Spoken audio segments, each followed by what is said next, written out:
سننے سنانے کا اللہ کی رضا کا باعث بھی بن جائے، لیکن میری یہاں آمد کا اللہ جانتا ہے نہ مصروفیات میں سے وقت نکلتا ہے، نہ ہی میرا مزاج جلسے کا ہوتا ہے، اور کسی بھی طور طبیعت یہاں اس جلسے میں آنے کو نہیں مانتی۔ لیکن ایک بات کہ بزرگ جب حکم فرما دیتے ہیں تو مجھ سے نہ نہیں کی جاتی۔ اللہ تعالیٰ ان کو صحت سلامتی اور برکت والی زندگی عطا فرمائے، اور ہمیں دنیا میں بھی اپنے دین کا کام کرتا رکھے، اور اللہ تعالیٰ ہم سب کو جنت الفردوس میں اکٹھا فرمائے۔ نبی اکرم صلی اللہ علیہ وسلم کی سیرت کے حوالے سے چند باتیں اس مختصر سے وقت میں عرض کرنا چاہوں گا۔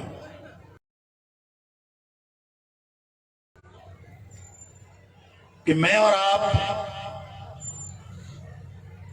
سیرت النبی کے جلسے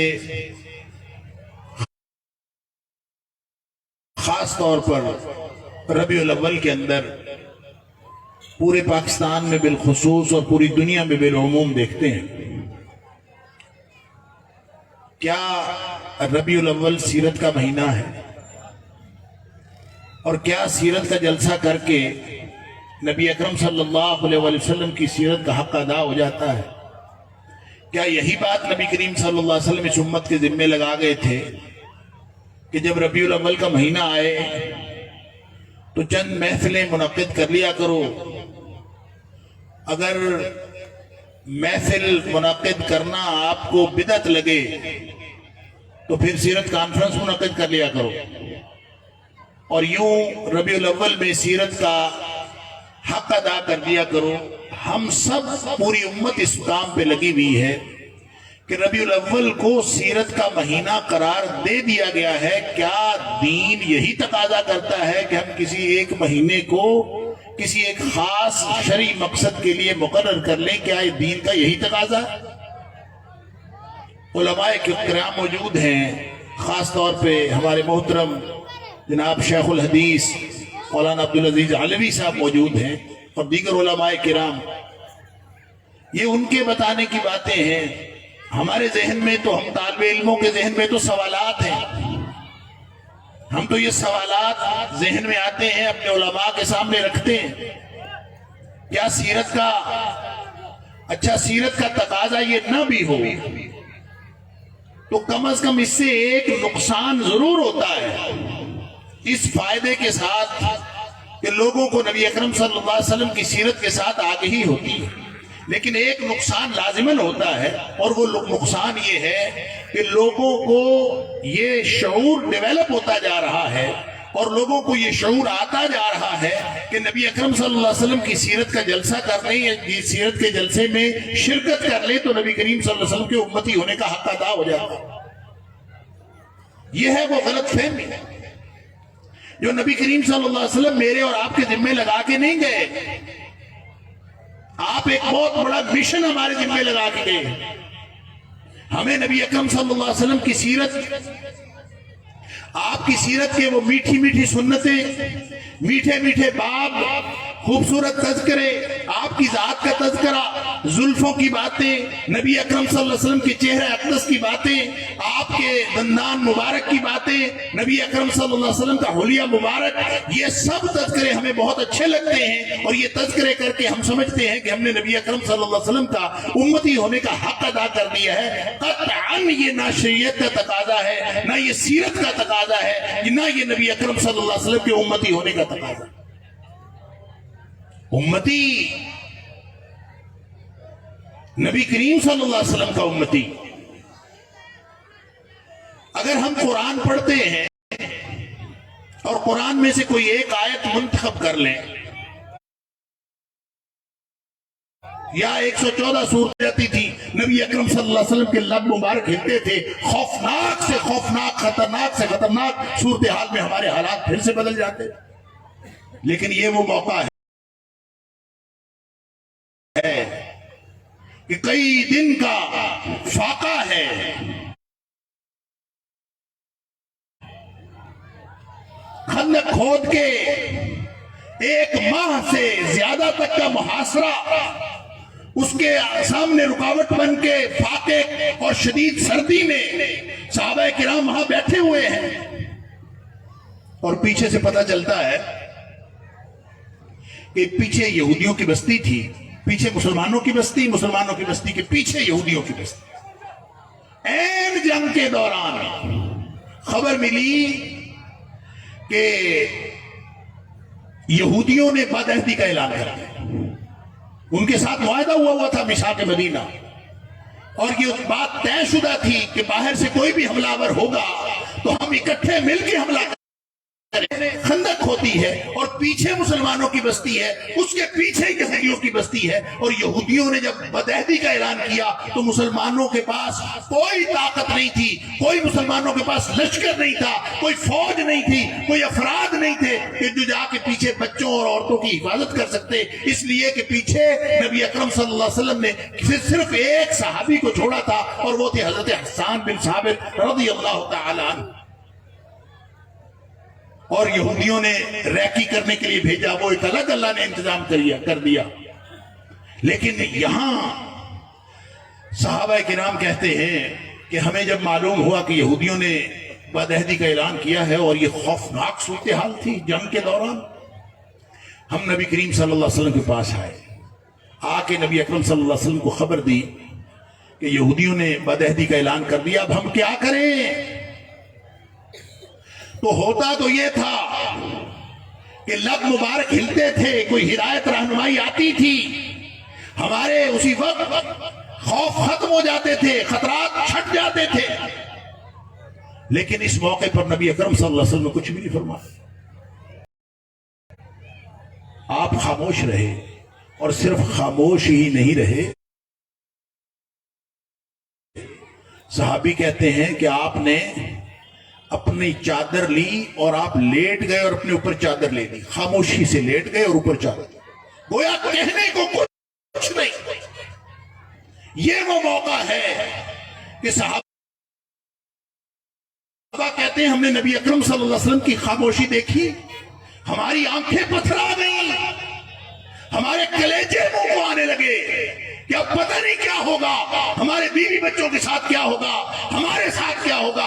اس سے خوفناک صورتحال جنگ کے اندر ہم نے کبھی نہیں دیکھی، اس کو قرآن نے بیان کیا ہے، وَإِذْ زَاغَتِ الْأَبْصَارُ وَبَلَغَتِ الْقُلُوبُ الْحَنَاجِرَ۔ جب آنکھیں پتھرا گئی وہ وقت یاد کرو، جب آنکھیں پتھرا گئی، کلیجے منہ کو آنے لگے۔ یہ تذکرہ ہے غزوہ احزاب کا۔ پھر آگے جا کے آیت نمبر 20 میں فرمایا ہے لَقَدْ كَانَ لَكُمْ فِي رَسُولِ اللَّهِ أُسْوَةٌ حَسَنَةٌ لِمَنْ كَانَ يَرْجُو اللَّهَ وَالْيَوْمَ الْآخِرَ وَذَكَرَ اللَّهَ كَثِيرًا۔ یہ اسوہ حسنہ پگڑی پہننا صرف نہیں ہے، اسوہ حسنہ صرف کھانے میں نہیں ہے، اسوہ حسنہ صرف لباس میں نہیں ہے، اسوہ حسنہ اپنی پوری زندگی اللہ کے لیے لگا دینے کی بات ہے۔ ہمیں صرف وہ باتیں سیرت سے بتائی جاتی ہیں جو میٹھی میٹھی۔ اللہ اکبر۔ کسی شاعر نے کہا ہے تیرے سور و بدر کے باب سے میں ورق الٹ کے گزر گیا، تیرے سور و بدر کے باب سے میں ورق الٹ کے گزر گیا، مجھے صرف تیری حکایتوں کی روایتوں نے مزہ دیا۔ جس میں لطف آتا ہے ہم صرف وہ سنتے سناتے ہیں، ہم صرف اس کے عادی ہیں جس میں لطف آتا ہے۔ صحابہ کرام کے اوپر تو یہ سخت ترین دور آیا، لیکن خود نبی اکرم صلی اللہ علیہ وسلم کے اوپر اللہ اکبر۔ ذرا غور کیجئے، پورا جو مکی دور ہے ایک زبردست قسم کی مزاحمت ہے کافروں کی طرف سے، حالات آہستہ آہستہ اس قدر گمبھیر ہوتے جا رہے ہیں، شیب ابی طالب کے اندر محصور ہونا پڑا، حالات خراب سے خراب تر ہوتے گئے، بالآخر ابو طالب جو شفیق چچا تھے وہ وفات پا گئے، آپ کی جو شفیق زوجہ تھی جو آپ کے ساتھ ہر کام میں مددگار تھی وہ بھی وفات پا گئی۔ اب اس کے بعد کافروں کو بالکل کھلم کھلا ہر چیز کی گویا چھٹی مل گئی۔ جب ابو لہب بنا ہے نا سردار، ابو طالب کے بعد تو جب وہ سردار بنا ہے تو اس نے اعلان کر دیا تھا کہ اب میری طرف سے کوئی پابندی نہیں ہے. گویا جو شخص نبی اکرم صلی اللہ علیہ وسلم کے ساتھ جو سلوک کرنا چاہتا ہو اس کو اجازت ہے. نبی اکرم صلی اللہ علیہ وسلم چچا کے شفیق چچا کے جانے کا غم، حضرت خدیجہ رضی اللہ تعالیٰ عنہ کے فوت ہونے کا غم، ان کی جو کافروں کی طرف سے جو مزاحمتی جو معاملات چل رہے تھے ان کا الگ دکھ، اللہ کے دین کا غلبہ، ذمہ داریاں اس کا الگ دکھ، اعلاء کلمت اللہ کے لیے جو ذمہ داری نبی اکرم صلی اللہ علیہ وسلم پر پڑی اس کی الگ فکر. یہ وہ ساری فکر تھی. امتیوں جو امتی ہونے کا دعویٰ کرتے ہو، کبھی سوچو نبی اکرم صلی اللہ علیہ وسلم کو صبح و شام دن رات فکر کیا تھی. آپ وہاں سے نکلے، سوچا کسی قریبی بستی والوں کو دعوت دی جائے، ہو سکتا ہے اللہ تعالیٰ ان کو ہدایت دے دے. تو سب سے قریبی بستی 60 کلومیٹر کے فاصلے پر طائف کی بستی تھی. مورخین نے اور سیرت نگاروں نے لکھا ہے کہ جب نبی کریم صلی اللہ علیہ وسلم نکلے تو شوال کے آخر میں، شوال کے مہینے کے آخری دن تھے اور شدید گرمی کے دن، اور یہ سارا سفر 60 کلومیٹر کا نبی کریم صلی اللہ علیہ وسلم نے پیدل کیا. گئے کس لیے؟ اللہ کے دین کی دعوت ہے. وہاں جا کے یہ نہیں کہا کہ مجھے مکان چاہیے دے دے، مجھے پناہ چاہیے دے دے. وہاں جا کے وہ رسالت، وہ یہ نہیں کہا کہ میں اتنا خوبصورت ہوں، اپنا حلیہ نہیں بتایا، اپنی ذات نہیں بتائی، اپنی ذات کی فضیلت نہیں بتائی، اپنا رسول ہونا بتایا کہ مجھے اللہ نے رسول بنا کے بھیجا. جو فطرے سیرت ابن ہشام میں نقل کیے گئے ہیں، وہ جو 3 سردار تھے، ان کے سردار کے بیٹے طائف والوں کے. اللہ اکبر. کبھی سوچا، کبھی یہ بھی باب پڑھو نبی اکرم صلی اللہ علیہ وسلم کی حیات طیبہ کا. اللہ اکبر. کہ آپ وہاں پہ تشریف لے گئے، اگر بات آپ کرتے اپنی ذات کی، آپ کو تو اللہ نے ساری کائنات سے افضل بنایا تھا. یہ حقیقت ہے کہ اللہ نے آپ کو ساری کائنات سے افضل بنایا. آپ جا کے کہتے کہ دیکھو میری زلفیں، دیکھو دیکھو میرے دانت، دیکھو دیکھو میرا چہرہ اقدس، دیکھو دیکھو میرا حلیہ، دیکھو میرا حسب نسب، دیکھو میرا خاندان، دیکھو مجھے اللہ نے ساری کائنات میں اللہ نے مجھے فضیلت بخشی ہے، یہ دیکھو. یہ نہیں فرمایا. آپ نے یہ بات نہیں بتائی ان کو جو کہ نبی کریم صلی اللہ علیہ وسلم نے ہمیں بتائی.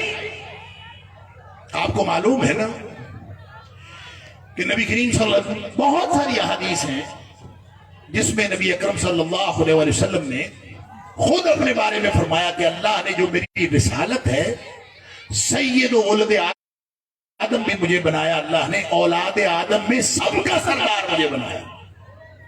نبی کریم صلی اللہ علیہ وسلم نے یہ بھی بتایا کہ مجھے اللہ نے انبیاء کے اوپر فضلت علی الانبیاء، مجھے نبیوں کے اوپر فضیلت دی گئی. لیکن ساتھ آپ نے یہ بھی بتایا کہ مجھے ذات کے اعتبار سے بھی اللہ نے سب سے افضل بنایا. ترمذی شریف کی حدیث ہے، عباس رضی اللہ تعالیٰ عنہ، آپ کے جو چچا تھے، وہ باہر سے کچھ سن کے آئے، کوئی ایسی ویسی بات کسی نے کی. نبی کریم صلی اللہ علیہ وسلم کی شان میں حرزہ سرائی اس دور میں بھی دنیا کرتی تھی، آج بھی کرتی ہے. سارے دشمن ہمیشہ نبی اکرم صلی اللہ علیہ وسلم کی شان میں حرزہ سرائی کرتے رہے. اس کی وجہ یہ ہے کہ نبی اکرم صلی اللہ علیہ وسلم جیسا آخر جب دشمنی ہوتی ہے تو دشمن اپنے دشمن کے مقابلے میں مقابلے کا اسلحہ لاتا ہے، مقابلے کی ٹیم لاتا ہے، مقابلے کا لیڈر لاتا ہے، مقابلے کی کتاب لاتا ہے. جب نبی اکرم صلی اللہ علیہ وسلم کا تذکرہ ہوتا ہے تو اس جیسا اللہ نے دوسرا بنایا ہی نہیں، لہذا کسی دشمن کو اس طرح کا لیڈر ملتا ہی نہیں۔ جب اس طرح کا کوئی ہے ہی نہیں تو پھر وہ اپنے انتقام کی آگ ٹھنڈی کرنے کے لیے نبی کریم صلی اللہ علیہ وسلم کی شان میں ہرزہ سرائی کرتے۔ تو اسی طرح حضرت عباس رضی اللہ تعالیٰ نے کوئی بات سنی تھی، آپ تشریف لائے، آپ نے آ کے نبی کریم صلی اللہ علیہ وسلم کے پاس عرض کیا، جو بھی کچھ سن کے آئے تھے، صحابی کہتا ہے کأنہ سمع شیئا، کوئی بات سن کے آئے تھے۔ نبی کریم صلی اللہ علیہ وسلم بات سنی، فقام علی المنبر، آپ ممبر پر کھڑے ہوئے، ممبر پر کھڑے ہو کے صحابہ اکرام تشریف فرما تھے، آپ نے پوچھا من انا، بتاؤ صحابیوں میں کون ہوں؟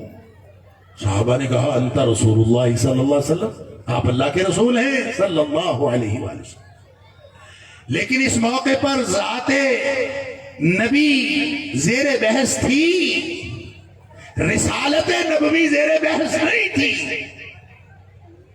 آپ نے فرمایا سنو، انا محمد بن عبداللہ بن عبد المطلب، میں عبداللہ کا بیٹا عبد المطلب کا پوتا محمد ہوں صلی اللہ علیہ وسلم۔ اور پھر آپ نے وضاحت فرمائی، آپ نے فرمایا ان اللہ تعالی خلق الخلق، اللہ نے مخلوقات کو پیدا فرمایا۔ سنو لوگوں کو تکلیف کیوں ہے، فرمایا ان اللہ تعالی خلق الخلق، اللہ نے مخلوقات پیدا فرمائی، فجعلنی فی خیرہم، اللہ نے مجھے ساری مخلوقات میں سے بہترین پیدا کیا۔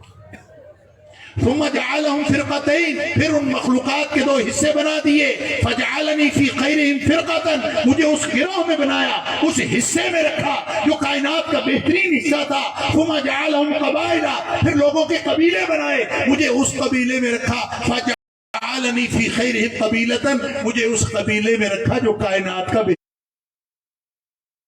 بہترین قبیلہ تھا۔ ثم جعلهم بیوتا، پھر اللہ نے ان کے چھوٹے چھوٹے گھرانے بنا دیے، فجعلنی فی خیرہم بیتا، مجھے اللہ نے اس گھرانے میں رکھا جو کائنات کا بہترین تھا۔ یہ فرما کے پھر آپ نے فرمایا فانا خیرہم نفسا وانا خیرہم بیتا، اب میں ساری مخلوقات میں سے ذات کے اعتبار سے بھی بہترین ہوں اور میں گھرانے کے اعتبار سے بھی بہترین ہوں۔ سبحان اللہ۔ لیکن طائف جا کے نبی کریم صلی اللہ علیہ وسلم نے یہ تعارف نہیں کروایا۔ اللہ اکبر، آپ نے جا کے رسالت کا پیغام پہنچایا، وہ پیغام یا ایھا الرسول بلغ ما انزل الیک من ربک، اے رسول جو پیغام اللہ نے آپ کو دیا ہے یہ پہنچا دیجیے۔ وَإِن لَّمْ تَفْعَلْ فَمَا بَلَّغْتَ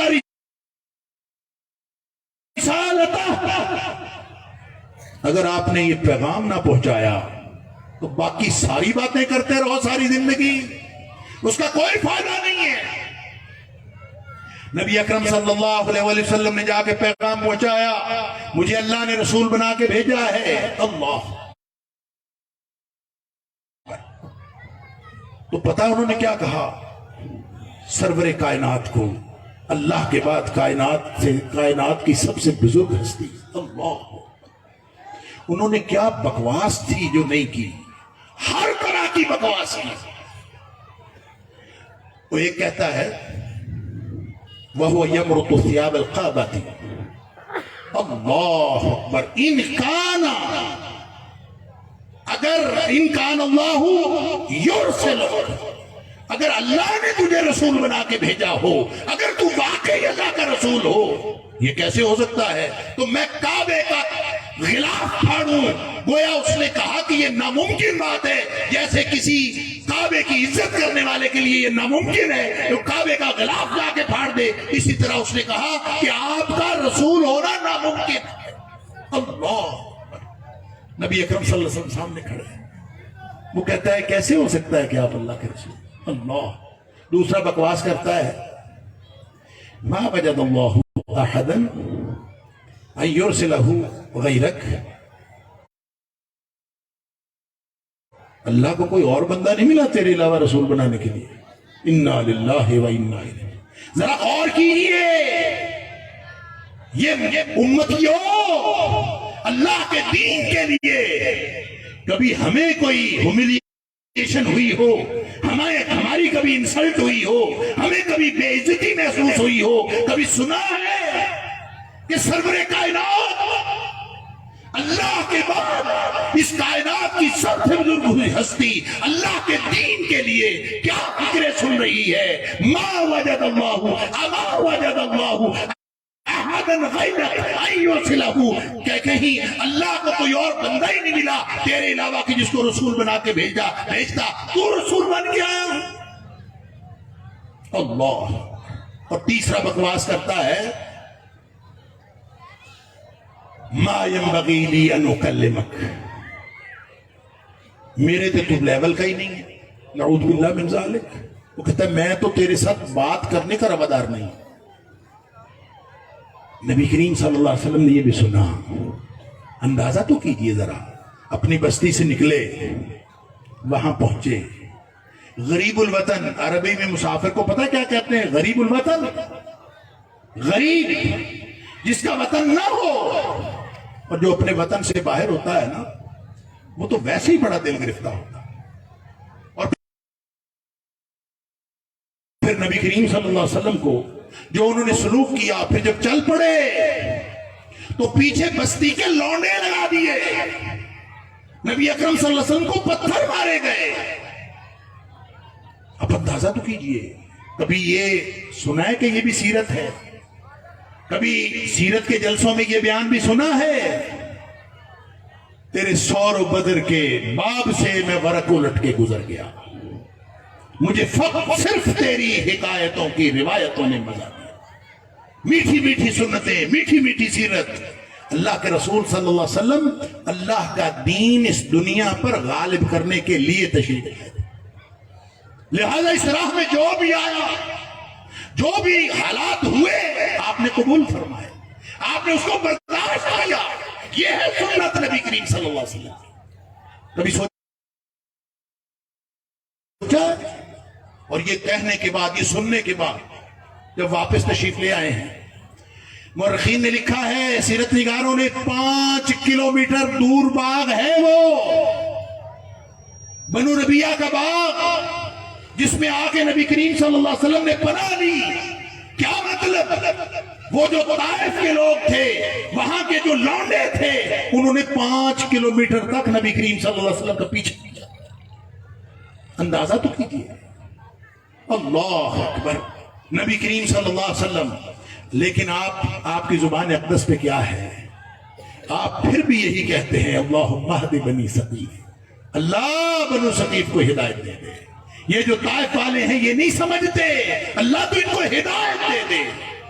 اور یہ تو بخاری شریف کے اندر ہے کہ پہاڑوں کا فرشتہ آیا، یا جبریل آئے، ان کے ساتھ پہاڑوں کا فرشتہ تھا، اور اس نے کہا آپ حکم فرمائے ہم پہاڑوں کے درمیان رکھ کے پوری بستی پیس دیں۔ لیکن نبی کریم صلی اللہ علیہ وسلم فرمایا نہیں، مجھے امید ہے، میں امید رکھتا ہوں اللہ سے، ارجو اللہ، میں اللہ سے۔ فرشتہ عرض کرتا ہے اللہ کے رسول حکم دے اس کو پیس دے۔ فرمایا نہیں، پیس دیا یہ تو میرا مشن ہی نہیں ہے، تباہ کر دیا یہ تو میرا مشن ہی نہیں ہے۔ میرا مشن تو انسانیت کا تحفظ کرنا، میرا مشن ان کی ہدایت کی دعا کرنا، میرا مشن ان کی ہدایت کی کوشش کرنا، ختم کرنا، پیس دینا میرا مشن نہیں ہے۔ اللہ اکبر۔ پھر آپ نے فرمایا مجھے امید ہے کہ ان کی نسلوں سے اللہ تعالیٰ ایسے افراد پیدا کرے گا، نسلوں سے ایسے افراد پیدا کرے گا، وہ جو توحید کے علمبردار ہوں گے، جو اللہ کی وحدانیت کے علمبردار ہوں گے، اور اللہ کے ساتھ لوگوں کو شرک سے روکنے والے اور خود بھی شرک سے بچنے والے ہوں گے۔ میں اللہ سے یہ امید رکھتا ہوں۔ اور پھر اللہ نے نبی کریم صلی اللہ علیہ وسلم کی امیدیں پتہ کیسے پوری فرمائیں؟ اللہ آپ کو معلوم ہے کہ یہ ہم بر صغیر کے بیٹھے ہیں، بر صغیر میں اسلام کا پیغام لے کر آنے والے بنو ثقیف تھے، طائف والے، جن کے بارے میں نبی کریم صلی اللہ علیہ وسلم نے بددعا نہیں فرمائی۔ پھر ایک اور موقع آیا، یہی بنو ثقیف جنہوں نے نبی کریم صلی اللہ علیہ وسلم کو پتھر مارے، جنہوں نے آپ کے ساتھ یہ سلوک کیا۔ آپ نے غزوہ حنین کے بعد ان کو ایک یہ قلعے بند ہو گئے، قلعے کا محاصرہ کر کے ان کو شکست دی۔ یہ دوسرا موقع نبی کریم صلی اللہ علیہ وسلم کو ملا جو آپ نے جہاد کے ذریعے سے فتح کر کے، پھر بھی ان کو آپ یہ مغلوب تھا پورا قبیلہ، نبی کریم صلی اللہ علیہ وسلم چاہتے کہ ان کو ملیا میٹ کر سکتے تھے، لیکن اس موقع پر بھی آپ نے دعا کی اللہم اہد بنی ثقیف، اللہ بنو ثقیف کو ہدایت نصیب فرما۔ یہ نہیں فرمایا کہ اس کو پیس دے، یہ نہیں فرمایا کہ ان کو تہہ تیگ کر دے، یہ تو جنگی مجرم ہے، انہوں نے میری انسلٹ کی ہے، انہوں نے نبی کریم صلی اللہ علیہ وسلم کی، اللہ کے بعد کائنات کی سب سے بزرگ ہستی کی شان میں ہزا سرائی آئی۔ اللہم اہد بنی ثقیف، اللہ ان کو ہدایت نصیب فرما۔ اور پھر امید رکھی کہ ان کی نسلیں یہ نہیں ایمان لائی، دفعہ اللہ نے موقع دیا کہ آپ ان کو بالکل ملیا میٹ کر سکتے تھے، آپ نے نہیں کیا۔ گئے ابھی واپس تشریف نہیں لائے تھے کہ بنو ثقیف کا 70 لوگوں کا وفد مسلمان ہو کے مدینہ میں بیٹھا تھا نبی کریم صلی اللہ علیہ وسلم کا انتظار کر، اور پھر یہ مسلمان ہی نہیں ہوئے۔ نبی کریم صلی اللہ علیہ وسلم نے ابو العاص کے بیٹے عثمان کو وہاں کا امیر بنایا طائف کا، یہ وہی ابو العاص ہے، عثمان بن ابی العاص ہے جس نے عمر فاروق رضی اللہ تعالیٰ عنہ کے دور میں اس نے بر صغیر میں پہلی مہم بھیجی۔ یہ عثمان بن ابی العاص یہ بنو ثقیف کا تھا، یہ اسی نسل میں سے تھا جن کے لیے نبی کریم صلی اللہ علیہ وسلم نے دعا کی تھی، یہ انہی کی نسل میں سے تھا جنہوں نے نبی کریم صلی اللہ علیہ وسلم کے ساتھ وہ سلوک کیا تھا۔ آپ حکم دے دیتے وہ سارا کچھ ختم ہو جاتا، آپ نے صرف دعا فرمائی، نتیجہ کیا نکلا؟ آج بر صغیر میں جتنا اسلام پھیلا ہے، یا عثمان بن ابی العاص کی بھیجی ہوئی مہم جو اس نے اپنے بھائیوں کے ذریعے حاکم بن ابی العاص اور دوسرے بھائی کو بھیج کر جو یہاں اسلام کا جو اصل پیغام ہے یہاں بھیجا، اور پھر اس کے کچھ عرصہ بعد ولید بن عبد الملک کے دور میں 86 ہجری میں جو حجاج بن یوسف ہے اس نے بھی جو مہمات بھیجی ہیں، وہ حجاج بن یوسف بھی بنو ثقیف میں سے تھا۔ اللہ اکبر، یعنی یہاں جو اسلام ہمیں ملا ہے وہ ان کی بدولت ملا ہے جن کے لیے نبی کریم صلی اللہ علیہ وسلم بد دعا نہیں فرمائی۔ اگر آپ بد دعا فرما دیتے اللہ اکبر تو آپ اندازہ کیجئے کہ اس کے کیا نتائج اور اثرات ہوتے۔ سیرت طیبہ یہ ہے، اور آپ نے کیا کیا؟ وہ مشن تھا نبی کریم صلی اللہ علیہ وسلم کا کہ بلغ ما انزل الیک من ربک، اے حبیب صلی اللہ علیہ وسلم، یا ایھا الرسول بلغ ما انزل الیک من ربک، یہ دین کا پیغام ہے، یہ اعلاء کلمت اللہ کی بات ہے، یہ آپ سب تک پہنچائیے۔ اگر آپ نے نہ پہنچایا وَإِن لَمْ تَفْعَلْ فَمَا بَلَّغْتَ رِسَالَتَهُ، اگر یہ کام نہ کیا باقی سارے کام کر لیے، یہ کام نہ کیا تو اس کا مطلب ہے آپ نے رسالت کا حق کی ادا کیا۔ آپ نے پھر پوچھا نا، خطبہ حجۃ الوداع کے موقع پر پوچھا، جب صحابہ کرام موجود ہیں سارے ایک جماعت، آپ نے پوچھا حل بلغتکم، تو صحابیوں بتاؤ جو مجھے اللہ نے دین دیا میں نے تم تک پہنچا دیا ہے؟ سورے یک زبان ہوتے بولے قد بلغت وادیت ونصحت، اللہ کے رسول صلی اللہ علیہ وسلم آپ نے پہنچا دیا، یقیناً پہنچا، آپ نے حق ادا کر دیا، آپ نے ہماری خیر خواہی کا حق ادا کر دیا۔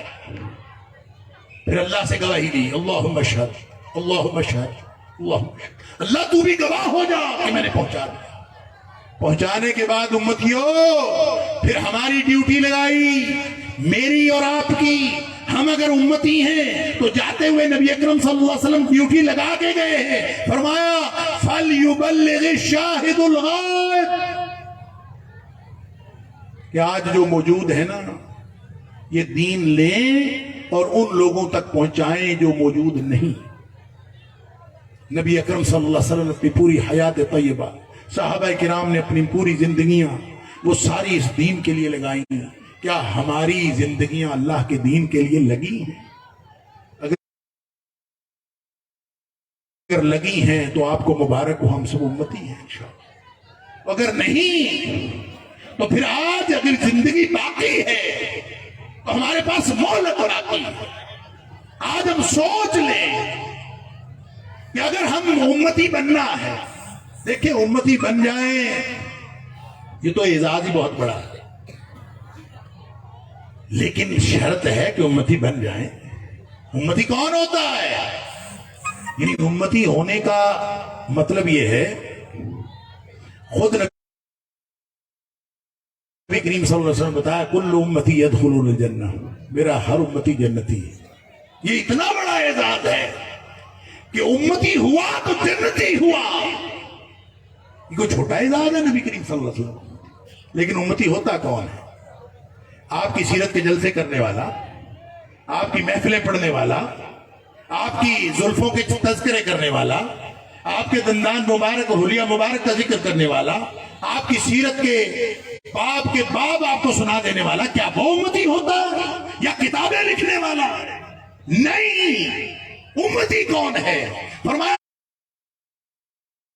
کل امتی یدخلون الجنہ، میرا ہر امتی جنتی ہے.